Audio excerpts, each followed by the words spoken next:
think the overarching, or the thing that the thread that runs through everything I've done that's been fulfilling is feeling that I am helping people who need help. Welcome to Island Influencers, where we share stories of successful business owners, experienced professionals, entrepreneurs, and community leaders based or with influence in the Isle of Man. This podcast is brought to you by Thornton Chartered Financial Planners, because great financial planning has the power to change your life. Now here's your host, Sharon Sutton. I'm thrilled to introduce our latest Island influencer, the incredibly talented Amy Howse. Amy grew up in Weston-super-Mare, and by 19 she was already exploring the world solo. Her adventures and curiosity inspired her to pursue a speech and language therapy course and career, whilst fueling her passion for yoga and sound therapy. Through her business, Soundology, Amy uses sound therapy as a powerful tool to encourage emotional healing and support mental health. Recently, she's begun blending sound with nature in her work as the Biosphere Artist-in-Residence with the Manx Wildlife Trust, where she creates immersive experiences to highlight the positive impact of nature on well-being. Beyond sharing her life story with us, Amy also offers practical insights for aspiring entrepreneurs.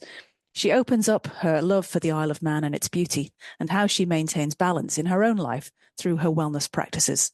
And Amy has some exciting plans that I can't wait for you to hear about, so sit back, relax, and enjoy this inspiring conversation with Amy Howse in episode 120 of Island Influencers. So Amy, welcome to Island Influencers. Thanks very much. It's been a while. That's my first recording in a little while, so thank you very much for agreeing to come and talk to me today. Thank you so much for asking. No, it's a fascinating story. So, without further ado, let's get into the reasons that brought you to the Isle of Man and how you find yourself running Soundology today. So where did you grow up? So I was born in Bristol, but I mainly lived in Weston-super-Mare, which is it's not so little now, a town outside of Bristol.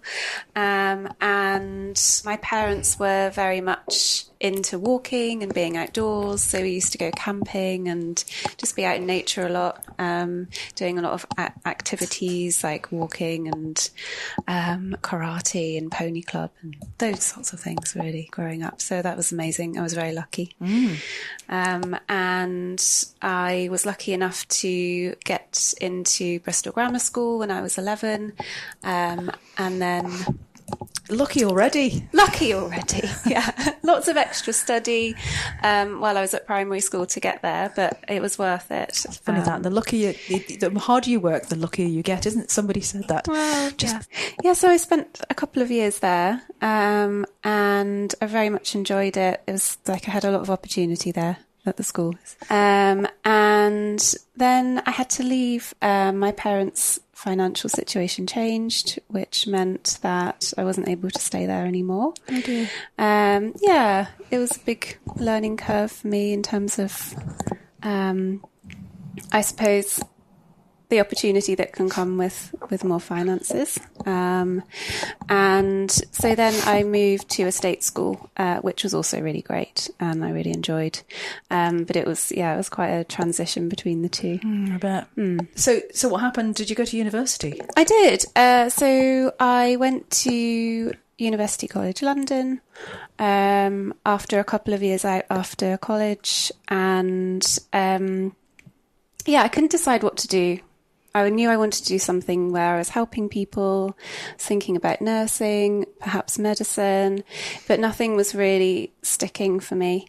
So I took a couple of years out to travel and work, and then came across speech therapy. I hadn't really heard of it before. So how did that happen?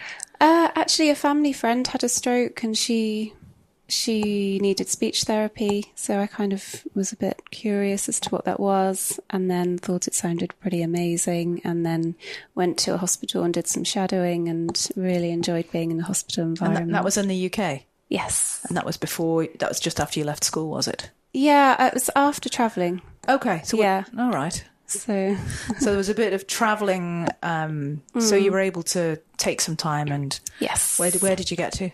I went to Thailand and Australia and New Zealand, and then Chile very briefly, and then Brazil, and then home. Okay, and how long a period of time? 6 months. Yeah. Did you have savings to do that, or? I actually saved up, so I had a couple of jobs on the go. At one point I was on the M&S tills by day, and then in the evening I was in a local cricket club on the bar. Sounds quite a lot of work. It was, but it was so worth it for the ability to travel. Yeah, that's good. Yeah. So did that give you a sense of responsibility with money early on? Yes, definitely. I had I remember I had a big sheet of paper with a big hand-drawn table on it, just clocking how much I'd made each day. But there were pictures of Thailand and Australia all around it, so that's keeping me going. Did you have target amounts or just target pictures? Target pictures, yeah. Excellent. It helped. I'm sure.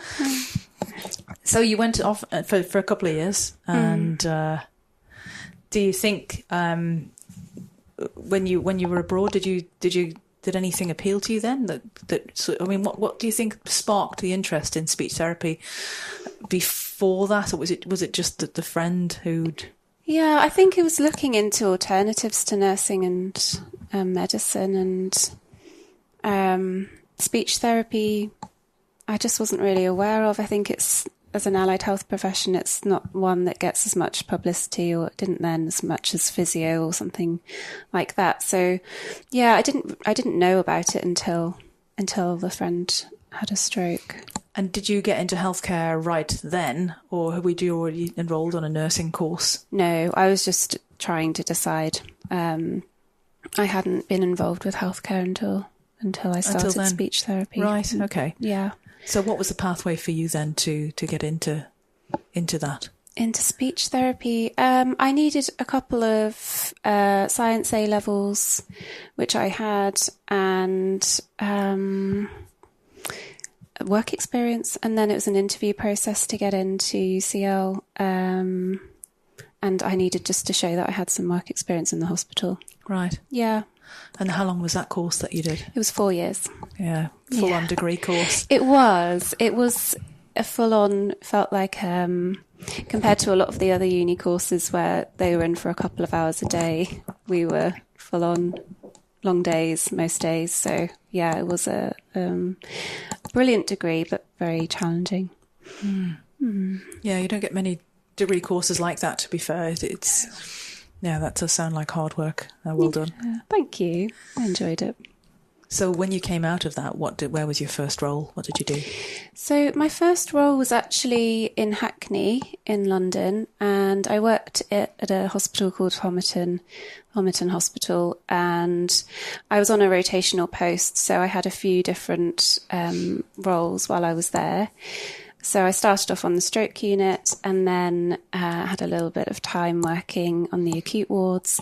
And then the most memorable part was the regional neuro rehab unit. Yeah.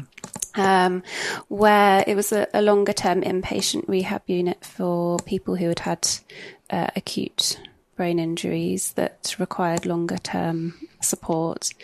Would that be stroke people or people who've got like a head injury? Or? It really depended. There were quite specific criteria, but at the time I saw a lot of younger people who had had accidents. So that could be anything from, maybe a car accident or some kind of illness that meant they were affected neurologically. Yeah. That was a really challenging role, just emotionally, and I'm sure. Yeah, but brilliant. It was brilliant, and I was so lucky to work with an amazing team of specialists there. Because what you've done is understanding it's like understanding the neurons of the brain, isn't it? To the pathways that give you speech. So it's like a brain science degree that you've done. Yeah, in some ways. There was a focus on neurology, and I suppose being on the rehab unit, we we looked at a lot of brain scans. We worked with neurologists. We had to present. That was probably the scariest part of the job, presenting to the neurologists what our findings were. And we had an assessment week when someone was new to the unit, and then we had to explain what our findings were. So yeah, it was, I learned a lot about brain health and how our brains are plastic. The neuroplasticity side of things is just fascinating. Yes, it certainly sounds it. Gosh. And so you worked there for a while in the health service, and what led you eventually to find your pathway to Soundology, which, by the way, for any of our listeners who've not had a look at Amy's website, it's absolutely stunning. I don't know who designed it for you, but it's an amazing and in a reflection of your business. So how did you come about to move to the Isle of Man, and what's the story there?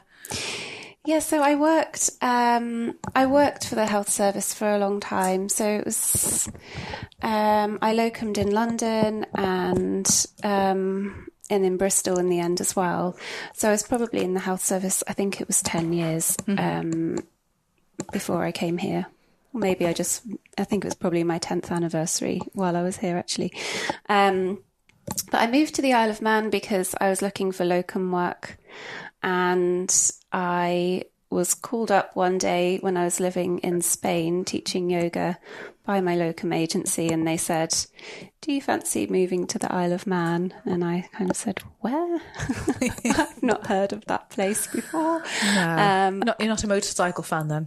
No, actually, that's true. I had heard of it because my dad used to come here to watch the bikes. But there's always a link. Yeah, there is always a link. So I had heard of it briefly before, but I hadn't ever thought of living here or moving here or even visiting. And I remember looking on the Isle of Man, Visit Isle of Man website and going, "Oh, this looks amazing."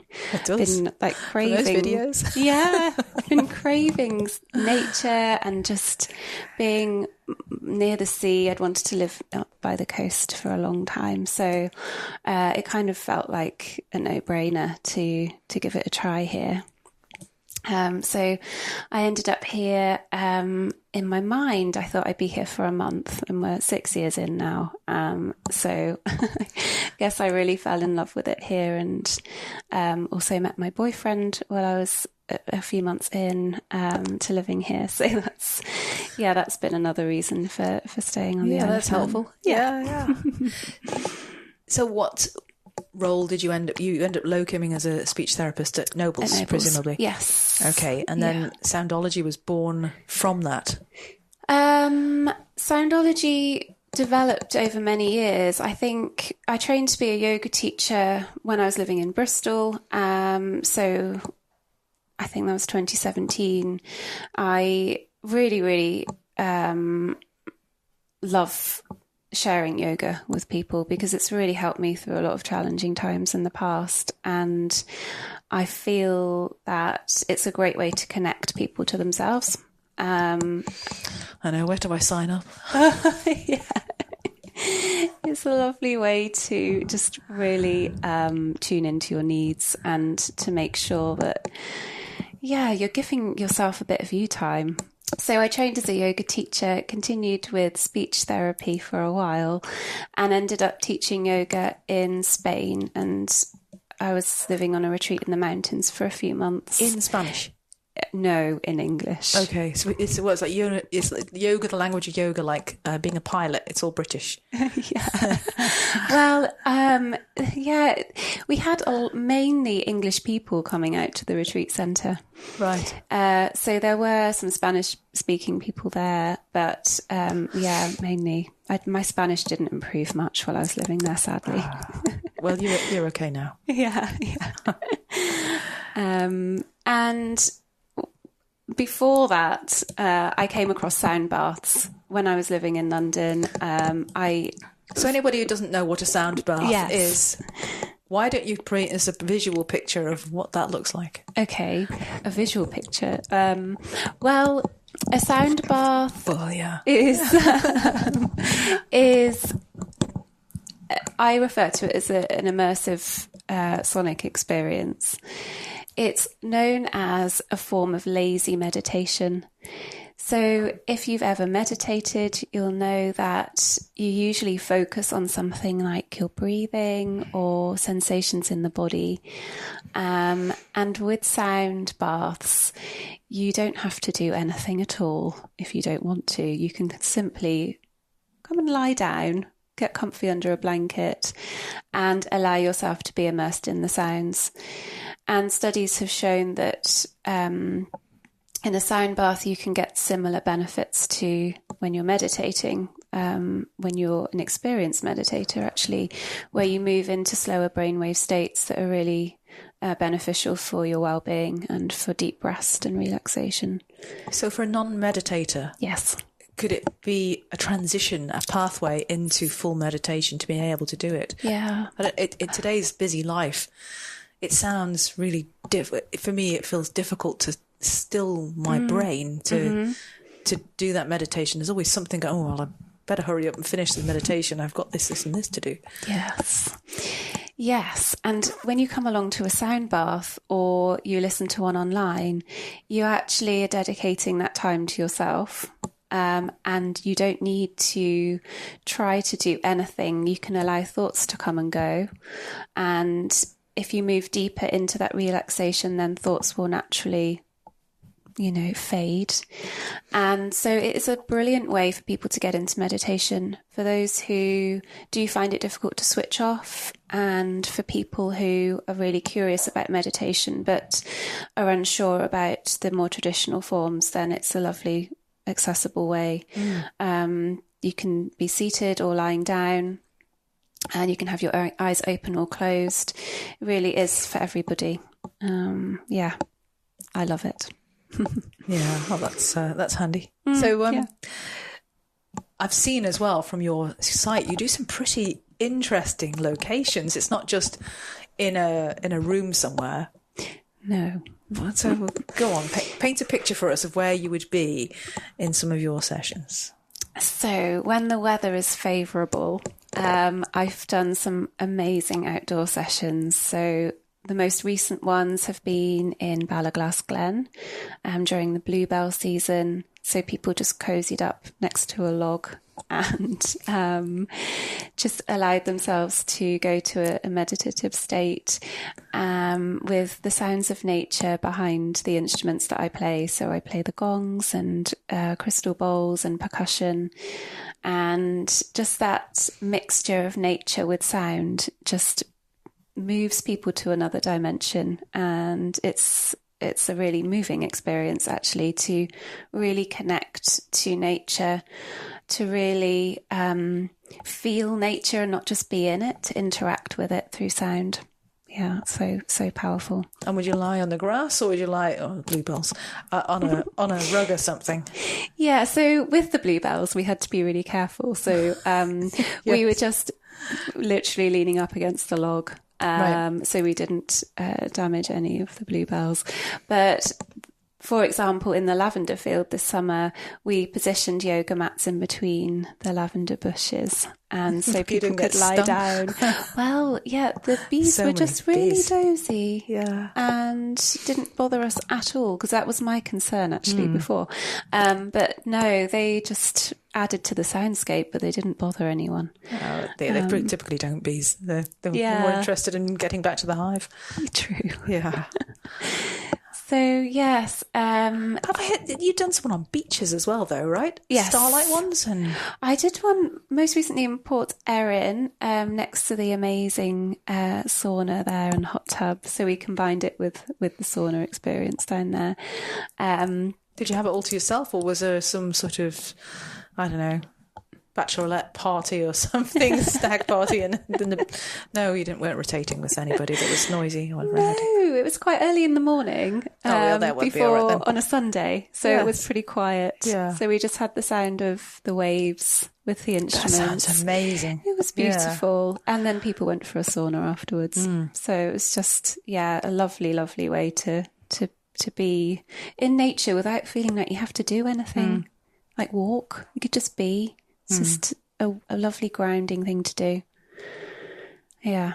It's to be recommended by the sounds of it. Yes. I'm going to give it a go. Oh, please do. Yes. Okay. Well, if you don't mind me asking, Yes. and primarily I ask this when I'm in my day job as a financial planner, what's your earliest memory of money? I mean, you've mentioned earlier about you having to work in order to fund your trip around the world. So I wonder what gave you a sense of needing to do that? What was it like? What was money like growing up? Yeah, my parents worked really hard.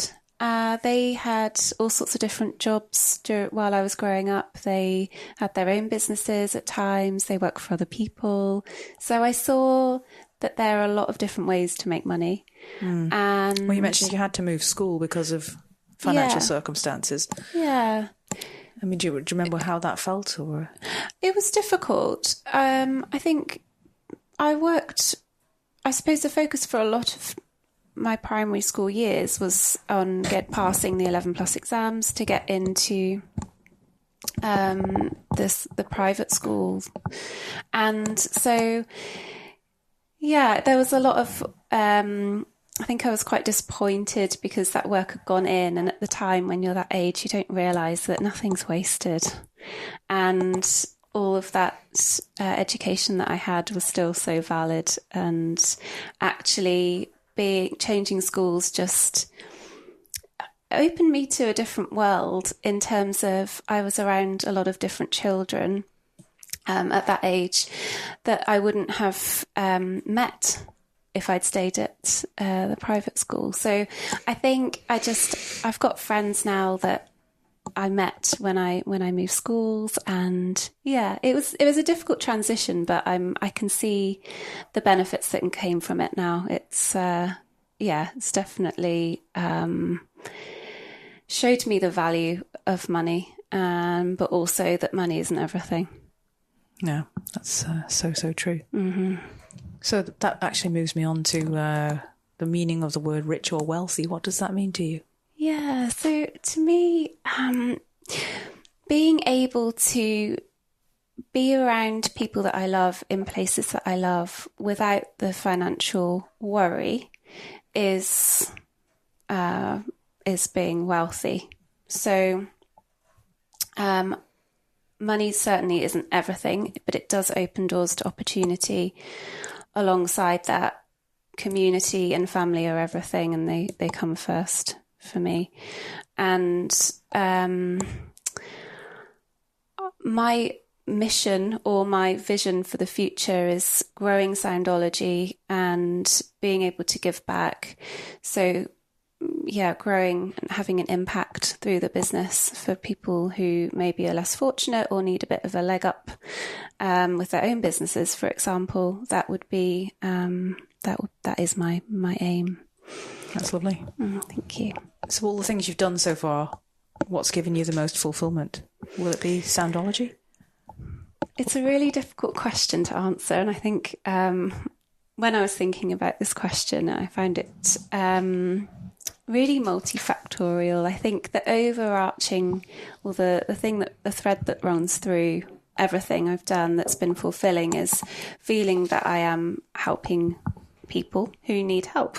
And that sounds a bit cliche, but I think through speech therapy, through living in India and volunteering for some amazing charities, and then supporting people with their relaxation now, all of those things have that thread of just being able to give and to support people with their well-being, whatever that looks like. So through communication with speech therapy or relaxation with yoga and sound, it's just all the same thing, really. And that's what fulfills me. Lovely. Now, you've gone through this transition of starting your own business whilst coming over here as being a locum. Mm-hmm. Within that learning process, what would be your number one tip for any other person going through that transition of setting up their own business? What's your number one tip? Yeah, my number one tip is to find a mentor. It can be a bit of a lonely process when you first start your own business, and I think if you're completely on your own with that in a business sense, motivation can be quite challenging, especially if things are slow to start for your business in the beginning, which for a lot of us, that's the case because you're building something entirely from scratch. Yeah. So having someone that you can turn to just to help motivate you, to hold you accountable to your goals is just invaluable. And just having that community around you of people who are doing similar things is just really powerful. Oh, very good. And how did you manage to find a mentor? Or tormentor? Yeah. I actually went to a Chamber of Commerce event and heard a speaker called Jan Tinsley. And I approached her after her talk and just said, I need a mentor. Help. And she was amazing. And she's been an incredible source of support since then. Shout out to Jan. Well done. Yeah. Yeah. Oh, great. And if you could go back and give your 18-year-old self some advice, what would it be? So it's taken me a while to go through certain challenges and I suppose life challenges to realise how important it is to take time out for yourself. And I don't mean just, watching TV or doing things that sometimes feel like rest but actually aren't. It's actually taking that time to really listen. It's deep listening is what I call it. Really listen to yourself. And I do that through yoga and meditation and sound. I didn't have that when I was younger, and I wish I had those tools in my toolkit because they can support your well-being so much. And so that my advice would be to learn those younger and to do them even when things feel okay. I think it's easy to let these practices drop when everything in life's feeling good, but actually the most useful thing is just to keep a continuous practice so that when the hard times do inevitably come, they're there ready and you're in that routine already. Very wise words. Very good. And so what do you do to relax now and keep your life in balance? Yeah, I love to exercise at the moment. I had a break from CrossFit and I've gone back to it recently. CrossFit? That looks insanely difficult. Yeah, well, I think it's as difficult as you make it. And the swinging and the bars. And... Yeah. It's my yang to my yin. So I do a lot of slower practices like the meditation and sound.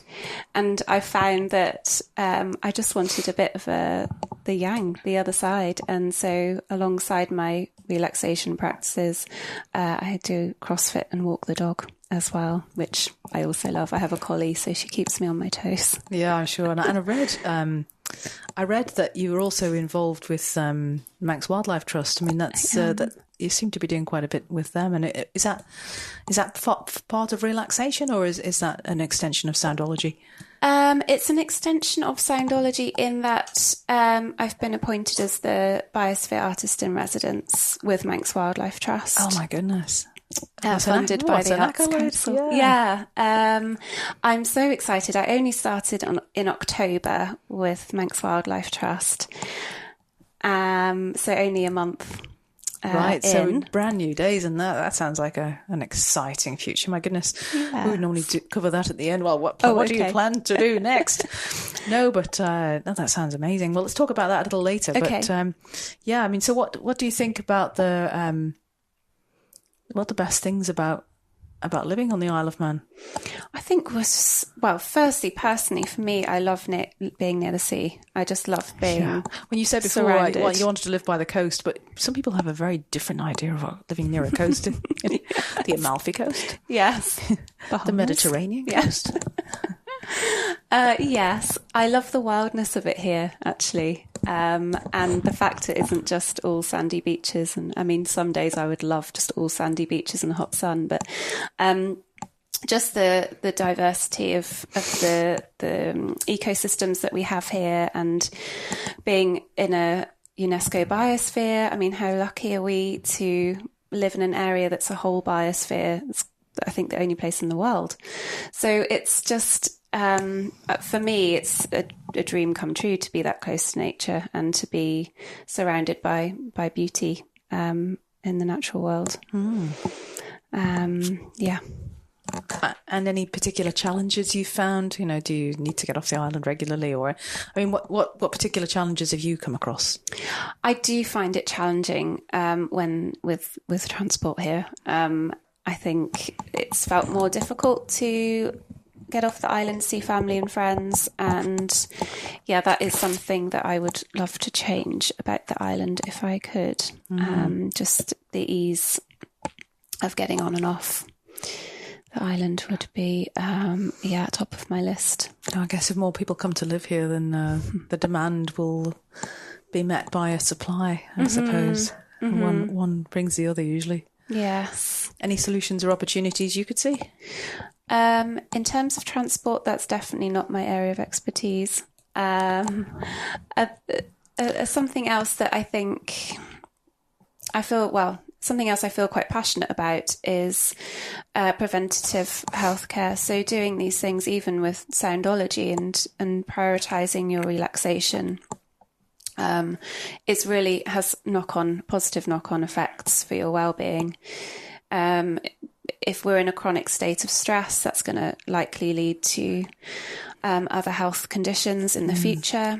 And if we can work together as an island to bring in more preventative measures so that we're healthier overall. So, for example, we're less stressed because we take more time out for ourselves to deeply relax. That would be somewhere that then more funding could go to people who... imagine that. Funding a health service, not a sick service. Exactly. Yeah. And I'm very interested in social prescribing and green prescribing as well. So I hope that I'll be able to use my position at Manx Wildlife Trust perhaps to influence that over the next year. And sounds like a great opportunity. Yes, hopefully. Well, I mean, that's just amazing if you can manage to do that. I mean, and that kind of moves us on to just a few final fun questions, really. I mean, books that you've read, podcasts you listen to, sources of inspiration. Anything that you particularly want to recommend that listeners head for? Yes, well, today I was listening to Brené Brown. I find anything by Brené Brown just so inspirational. I've got a lot of her books, and she has a podcast called Unlocking Us, which I can highly recommend. Right. She's just done a series about artificial intelligence and has had some great speakers and very different perspectives on artificial intelligence, which has been really eye-opening. I highly recommend Brené Brown. We can maybe put a link for that in the show notes if you'd kindly pass it on. That would be great. Okay, and 3 movies? 3 movies. This is really challenging for me. I've got so many different types of movies, thank you, that I would like to share. But in keeping with my artist residency and connecting people to nature through sound to enhance well-being, my top 3 movie picks are My Octopus Teacher, which is all about connection to nature. Have you seen it? I have not seen it. What side? Where will I watch that? Is it Netflix? It's probably on Netflix. Yeah, I can't remember where I watched it. It's quite old now. Oh, right. It's not a new movie, just I'll send it to you. Yeah. Okay. So My Octopus Teacher is about the relationship between a man and an octopus. And it's beautiful. It's very beautiful. Finding Joe. So most people have heard of Joseph Campbell's hero's journey. And Finding Joe is another older film about the hero's journey and how it's reflected in all of our lives. So that's quite an inspiring film for me. And the other one is, I'm not sure how you say it, In's Eye, I think is how you pronounce it. So it's the power of intuition. And it's a reflection on how we may have lost some connection to the natural world and how that can inhibit our creativity, and how many humans live in this state of chronic stress, and how that has negative impacts on our well-being and our connection to nature and to ourselves. So that's another really powerful Yes, film. we'll have to put show notes in. I haven't seen any of those. Oh, well, that sounds good. there you go. Yeah, and so did you mention all the podcasts that you wanted to? There was, I think there's a few more on the list that you sent us. Yes, Powerhouse Women is a brilliant podcast. Whenever I feel that I need a little bit of inspiration around my business, I just put Powerhouse Women on, and it's just an amazing podcast that covers all aspects of running a business, but a lot of focus on the mindset and emotional side, which I find really, really helpful. I can also give you a link to that one. Yeah, very good. Yes, and The Overstory by Richard Powers is one of my favourite books. Have you read that one? I haven't. No. Oh. My reading tends to be finance related, Okay. and I've been listening to a lot of political podcasts, which isn't not been very relaxing lately. So I definitely need some recommendations to. Yes. Highly recommend that. It's about our connection to trees. Yeah, lovely. So, yeah. Oh, lovely. And you got a favourite quote for us? Yes. So it's the one that's attributed to Mark Twain. I don't know if he is the actual. He said a lot of amazing things, Mark Twain. Yes. So it's the 20 years from now, you'll be more disappointed by the things you didn't do than by the ones you did do. So throw off the bowlines, sail away from safe harbour, catch the trade wind in your sails, explore, dream and discover. Oh, that sounds very good. Well, it sounds like you've certainly done a bit of that in your time. Yes. So, yes, words to live by. People can go and learn all about you on, let me see, you've got, do you want to tell me where you're on? Yes, I'm on Facebook, Instagram and LinkedIn, and then I've got my website as well. Yes, we'll put all those in the show notes. Thank you. Soundology.uk. Yes. Soundology with Amy on Facebook and Soundology with Amy on Instagram. Yes. Yes, lovely. And when's the next lying on a beach looking at stars or planets or seagulls? Yeah. Every Sunday I do sound baths indoors. Right. So every Sunday at the Space Yoga Studio in Douglas. And then on the website you'll see other pop-up events. There's nothing outdoors at the moment. But certainly come spring. And with Manx Wildlife, I'll be doing a lot more outdoor events in their reserves. So yeah, wonderful. Look out for those. That's great. Thank you so much, Amy, for Thank coming you. along today. It certainly opened my eyes and ears. So thank you. Thanks so much for having me, Sharon.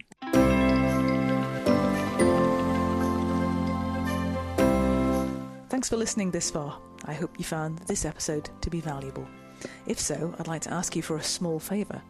Would you please go to Apple Podcasts and leave a 5-star review, because that's one of the best ways for others to find the series, and please send a link to the podcast to 3 friends or colleagues who know they'll find it helpful.